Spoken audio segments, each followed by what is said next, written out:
my daughter Laura is here this week. Where's Laura? Shout out to you, girl. And she's home, and you know what? We have a bunch of memories that we've made together, don't we? Yeah, and Laura is the book to whom Dr. Dobson wrote The Strong-Willed Child. He actually had Laura in mind in that particular one, and it's hard to believe, with as sweet as she is now, that there was a time that she could have been labeled stubborn. She could not have been much more than about kindergarten, first grade. And Sandy and I had pretty much decided at this point, because she was our third child, that we weren't going to go on the warpath for how clean the rooms were. But what we did ask is about once a week or so that the kids shovel them out so we can see furniture, see the floor. Okay, that's pretty much good. We'd instructed Laura one weekend, one very nice spring weekend as I recall, would you please clean your bedroom? It's just time to clean it, okay? Because it's really a mess in there. And I was like, okay, yeah, I'll clean the bedroom. So she went off and she closed the door. She went to do her thing.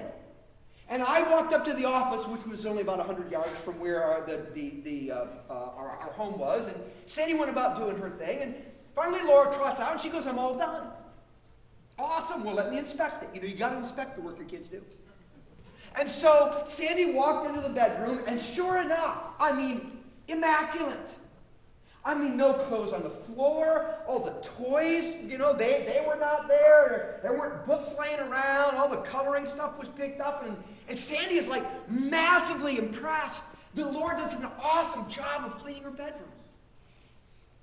Shortly after this very, very impressive occasion, I started walking down from the church building where my office was, and I looked at the window that was Laura's bedroom, and I noticed this big pile of stuff laying in the yard. And I'm like, what in the world is going on over there? And so I kind of walk over, and there's Laura's clothes and toys and colors, and what is happening? And I walk inside, and it's like, Sandy, why is there this big pile of stuff outside of Laura's window? And then the next word out of Sandy's mouth is, Laura Elizabeth! She was difficult to find, but we located her. What had she done? She had taken all of that time to try to project the image. I've done what you've asked. I put everything away. Isn't everything now nice and clean and tidy, and aren't you happy? But the reality is, she had a big mess. She just moved from one location to another. And before we're too quick to judge that, it's easy for us to practice the same thing. We just want to take our junk, and rather than actually put it away, actually deal with it, whatever, we want to just hide our junk. We want to put it somewhere else. Only we're more clever than a 7 or 8-year-old girl. We're gonna hide it somewhere really good. We want anybody to see it, and we want them to think our lives pretty put together. Yeah, I'm doing okay. I'm fine. We project an image to say something is true that actually isn't true. That's a falsehood. That's a deception. That's what we've got to put off. Put off. That's a fascinating term. It's fascinating for several reasons to me. First of all, it's a clothing term. It means to take a garment off and discard it. And it almost conjures up a picture that we want to take deception and we want to wrap ourselves in it to make sure that what people see is not who we really are, but who we want to be, or who we want them to think we are.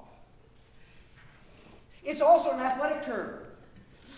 Whenever the Greeks would have athletic contests, right before the athletes were to embark in the race or whatever the case is, they would put off their clothing. They would strip down to the bare essentials because that extra clothing would impede their ability to compete and their odds at winning. And that tells me something. It tells me that dishonesty always impedes our opportunity to actually form healthy connections, relationships with other people.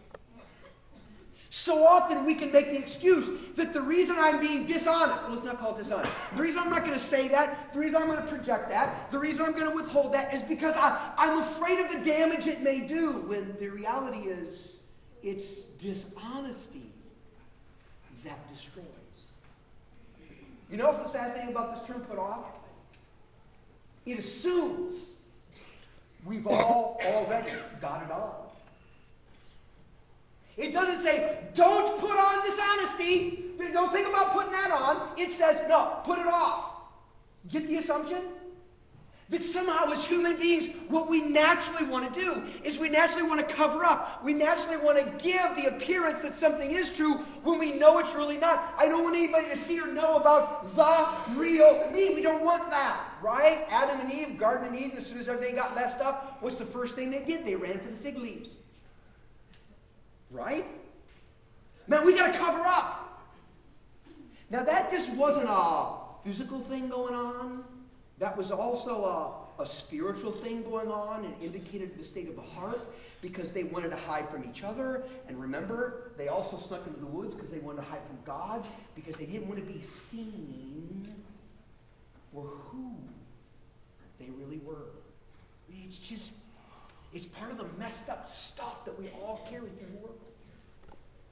Honesty means don't deceive. All right? Don't try to give the appearance that things are one way when they're really not, and they're actually another way. And then there's this positive component to what it means to be honest, and that means just simply to tell the truth. Right? That's simple enough. Right? To tell the truth. Right? What's the famous story about George Washington?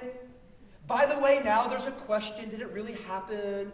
Was it a story that was made up to kind of represent how honest he was? Look, whether it's like a fable to teach or a real story doesn't change the point. And the point simply being this, that, George's dad had a cherry tree that he really loved, very expensive by the way. And he took his little hatchet, and what he actually did is he just kind of took the bark off the bottom, but it caused the tree to die. And his dad was like, who killed my tree? Now, I would have said, who has a hatchet? Who killed my tree? And he went through his family and nobody copped to it. And then finally, George came walking in and, who killed my tree? And George Washington says, Father, I cannot tell a lie. I killed your cherry tree. He says, I got to tell you the truth. Even it might be painful, even it might be difficult. Right? We all get that. That's what it means to tell the truth. But see, it means more than that. Because what it means is, I just not have to tell the truth about what I did or what I saw, but it means telling the truth about what I think. It means telling the truth about how I feel. It means telling the truth about what I'm experiencing and how I'm doing. That's tough for us. Because as Americans, it's one of our greetings, right? How you doing? And of course, what's the only appropriate social response? I'm fine, I'm okay, I'm cool, yeah. Actually, my life is falling apart. And in social discourse, that's okay. All right? But we carry that over into other relationships where we really need to be sharing. Isn't it interesting that when it says we need to tell the truth, the word tell is in a Greek tense that makes it a command. You've got to be doing this. You can't just clam up. You've got to be telling the truth about things, about situations, about you, about what you really think, how you're really feeling, how you're really doing. You're going to have people who tell that truth too. It's critical. Now, in order for that to happen, because, hey, risky? I mean, what would happen if you told somebody what you really thought? What would happen if you told somebody how you really felt about something?